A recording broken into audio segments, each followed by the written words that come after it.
Eu quero responder duas pequenas perguntas aqui que me foram feitas e já adianto, não só falamos de adventismo aqui no canal, a gente fala de tudo o que se pergunta, de todas as questões que se levantam. Eu imagino que essas duas questões aqui, elas foram levantadas por algum internauta ou algum telespectador que assistiu lá o vídeo que eu respondi ao Dr. Nicodemos a respeito do arminianismo. Imagino que essas questões ainda sejam oriundas lá daquele vídeo. E eu tenho aqui algumas respostas que eu já fiz e já preparei. Algumas estão até no meu livro, Calvinismo Recalcitrante. Não acho que esses assuntos sejam de calvinismo ou arminianismo, mas são bíblicos, são assuntos bíblicos, estão lá. Ou seja, a visão que estiver dentro da Bíblia é a que estará correta. Então nós vamos tratar aqui e vamos responder estas questões que o internauta explicitou através aqui de WhatsApp. Mas antes, por favor, se inscreva no canal, curta o nosso vídeo, compartilhe. Estamos aí querendo chegar nos 100 mil. Ainda falta mais de 20 mil. Então nos ajude. É gratuito a inscrição. Se inscreva no canal, tá bom? Baixe também o nosso app para ter tudo aí na mão, porque as pessoas geralmente não clicam no sininho, porque senão fica muita incomodação. Então, se você quiser mesmo acompanhar o nosso trabalho, baixe o app e deixe ele ativado, porque aí silenciosamente ele dá um toquezinho para você assim, que foi colocado ou um artigo no site ou um vídeo no canal. Aí você clica ali e você pode assistir os nossos vídeos, pode ler os nossos artigos, enfim, o app vai ajudá-lo a acompanhar o nosso trabalho apologético do CACP. Bom, a primeira pergunta, então, que rufem os tambores, lá vai, é a seguinte: Israel foi uma nação eleita? Se sim, como ela foi rejeitada por Deus? Isso tem explicação? Então aqui o internauta está colocando sobre a problemática da rejeição de Israel. E é até engraçado, porque na concepção calvinista, uma vez salvo, sempre salvo. Uma vez eleito, sempre eleito. Não pode ser rechaçado, não se pode apostatar. Embora eles tenham um outro conceito de apostasia. Depois a gente pode responder aqui essa questão que é interessante também. Se alguém quiser saber, é só perguntar que eu respondo. Mas muito bem. Então, essa é a grande questão. Como é que pode uma nação eleita, e até o calvinismo aceita isso, ser rejeitada? Inclusive, esse é o grande problema da compreensão de Romanos capítulo 9. Porque lá em Romanos capítulo 9 está sendo tratado sobre a missão. A missão que foi dada a Israel, Israel rejeitou. Obviamente que junto com a rejeição veio a perdição. Mas agora a igreja é colocada no lugar no sentido missiológico. Então, a eleição ali, a predestinação ali de Romanos 9 é para fazer a obra, é para pregar o evangelho. Tá? Importante essa nota, viu? Se você não entender assim, aí você já entra com um viés equivocado e aí você vai crer na dupla predestinação que foi anamatizada e jogada todos os impropérios sobre ela pelos pais da igreja aí no século V, no Concílio de Orange. O Concílio de Orange disse que essa ideia de que as pessoas nascem salvas e nascem perdidas é algo maldito, é algo horroroso, é algo do inimigo.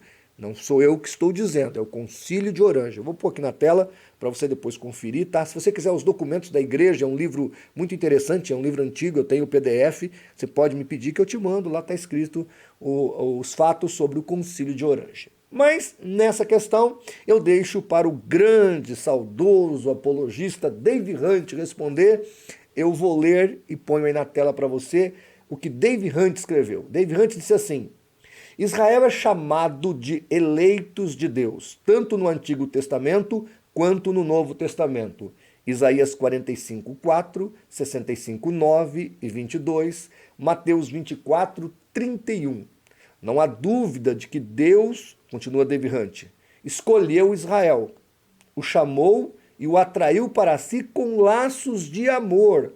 Oséias 11, 4. No entanto, a maioria dos israelitas se voltaram para a idolatria. Jeremias 2,32 e Jeremias 18,15. Muitos dos que são atraídos pelo Senhor se recusaram a crer nele para a salvação. Jesus disse: Eu não vos escolhi a vós os 12?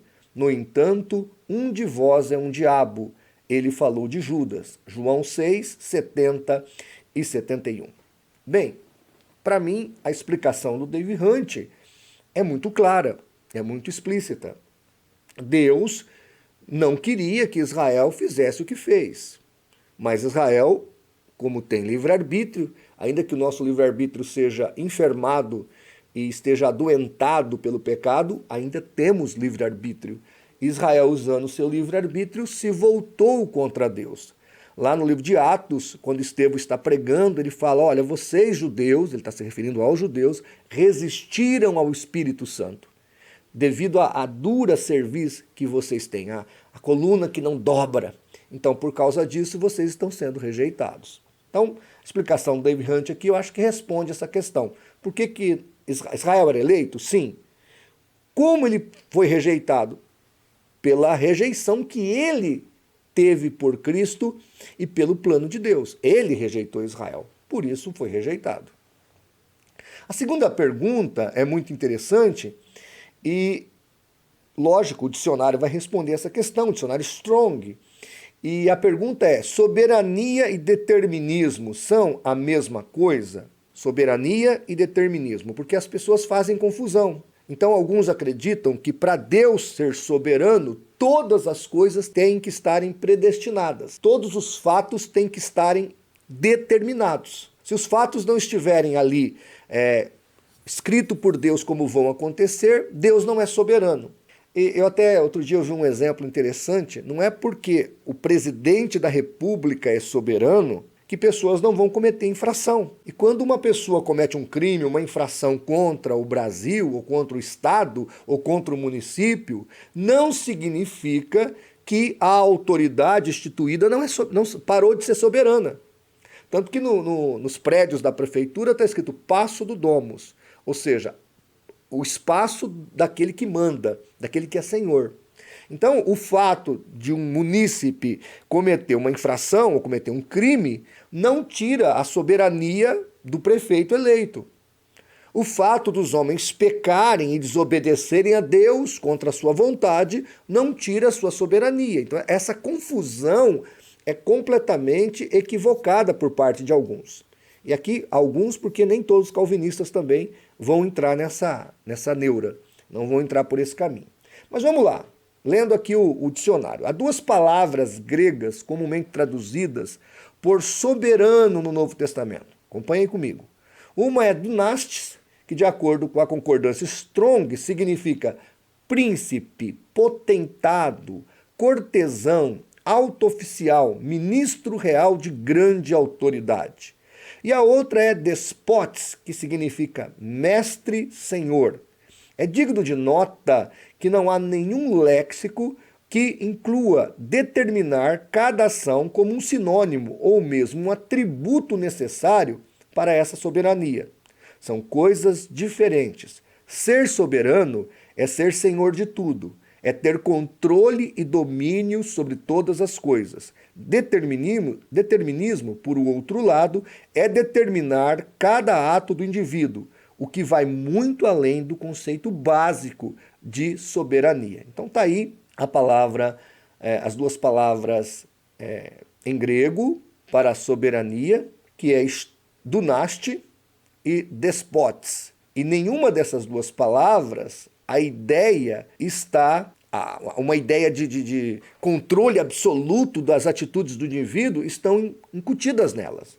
Então, ser soberano, ser um rei, ser um senhor, não significa manipular as pessoas ou controlá-las de tal maneira que tudo que elas fazem sejam feitos porque alguém soberanamente quer impor isso aí a elas.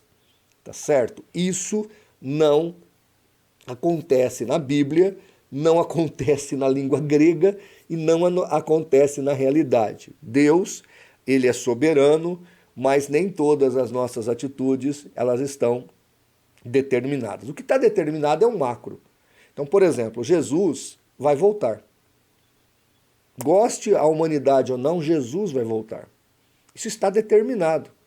Agora, se eu vou acreditar nisso ou não, aí você tem que usar a graça de Deus que está sobre este mundo através da misericórdia de Jesus Cristo e o seu livre-arbítrio. Se você quiser aceitar essa verdade e se converter a Cristo, siga em paz. Senão, depois você vai pagar o preço sobre esta atitude que você está tomando. É assim que a Bíblia funciona. Então eu espero que eu tenha respondido as duas perguntinhas, uma sobre a eleição de Israel e a outra sobre soberania e determinismo. Então, além de tudo, uma terceira pergunta foi respondida. Não só falamos de adventismo aqui no canal, falamos de tudo aquilo que nos é perguntado, tá bom? Se você tiver mais alguma dúvida, deixe embaixo do vídeo aí o questionamento e a gente, quando possível, passa aqui e responde para você.